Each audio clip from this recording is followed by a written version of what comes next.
அஸ்ஸலாமு அலைக்கும் வரஹ்மத்துல்லாஹி வபரகாத்துஹு. தினமும் ஒரு ஹதீஸ். உங்களில் ஒருவருடைய வீட்டு வாசலில் ஆறு ஒன்று ஓடிக்கொண்டிருக்கிறது.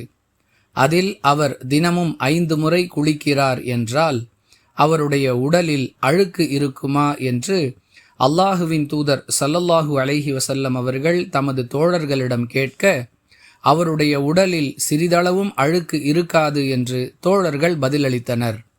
இது 5 நேர தொழுகைகளுக்கு உதாரணமாகும். தொழுகையின் மூலம் அல்லாஹ் பாவங்களை அகற்றி விடுகிறான் என்று அல்லாஹுவின் தூதர் ஸல்லல்லாஹு அலைஹி வஸல்லம் அவர்கள் கூறியதாக அபூ ஹுரைரா ரலியல்லாஹு அன்ஹு அவர்கள் அறிவிக்கிறார்கள்.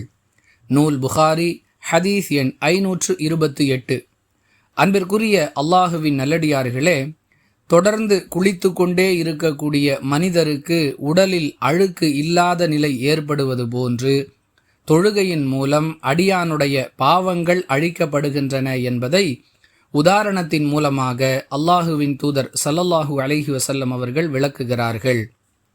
ஒரு மனிதர் தொழுகையை முறையாக நிறைவேற்றுவதன் மூலம் அந்த தொழுகைக்கான நன்மை அல்லாஹ்விடத்தில் பதிவு செய்யப்படுவதோடு தொழுகையின் மூலம் பாவங்களும் அழிக்கப்படுகின்றன என்ற சுப செய்தியை இந்த ஹதீஸிலிருந்து அறிந்து கொள்கிறோம். உலகில் பாவம் செய்யாத எந்த ஒரு மனிதரும் இல்லை. ஒவ்வொருவரும் தாம் செய்யக்கூடிய பாவங்களுக்கு பரிகாரம் தேடும் விதமாக தொழுகையை முறையாக நிறைவேற்றுவது அவசியம் என்பது இந்த ஹதீஸ் நமக்கு சொல்லக்கூடிய பாடம். புரிந்து நடந்து கொள்வோம். வாஹிரு தஅவானா அனில் ஹம்துலில்லாஹி ரப்பில் ஆலமீன். அஸ்ஸலாமு அலைக்கும் வரஹ்மத்துல்லாஹி வபரகாத்துஹு.